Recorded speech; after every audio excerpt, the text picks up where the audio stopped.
అయ్యా, ఈ కొత్త కోర్సు మేమైతే ఎక్కడ చూడలా. సివిల్ ఇంజనీర్లో ఇది కూడా ఒక సబ్జెక్ట్ ఉందనేటువంటి విషయం మాకు ఇప్పుడు దాకా తెలీదు. ఏందయ్యా ఇదా? ఏంది లాంగ్వేజ్ ఏంది? ఈ సివిల్ ఇంజనీరింగ్ ఏంది? ఈయన మళ్ళీ డాక్టరేట్ ఏంది? ఎవరయ్యా ఇచ్చిందా? ఎవరయ్యా ఈయనకి డాక్టరేట్ ఇచ్చింది? కర్మగాలి సర్వేపల్లి నియోజకవర్గ ప్రజలు 2 సార్లు గెలిపించారు కదా.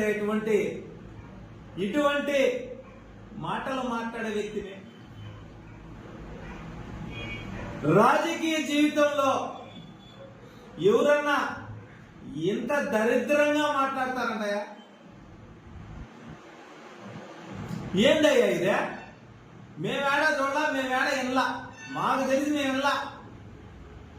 సివిల్ ఇంజనీర్ అంటే ఆయన పెద్దోళ్ళు చెప్తుంటారు ఊర్లలో, మా పల్లెటూర్లలో, చదువెందుకు సంకనాకన, సంస్కారం లేని మాటలు మాట్లాడలేని, సంస్కారం లేని హీనుడిని గురించి ఇటువంటి వ్యక్తులు సమాజానికి అవసరం లేదు.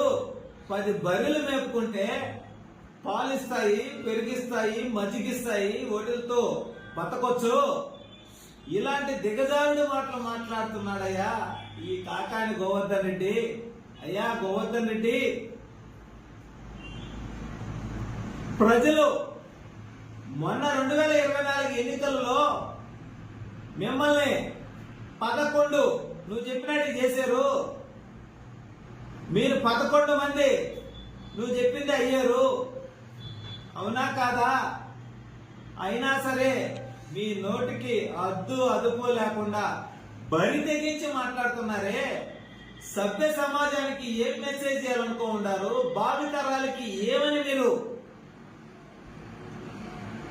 మాట్లాడాలని అనుకో ఉన్నారు? ఎంత దిగజారుడా!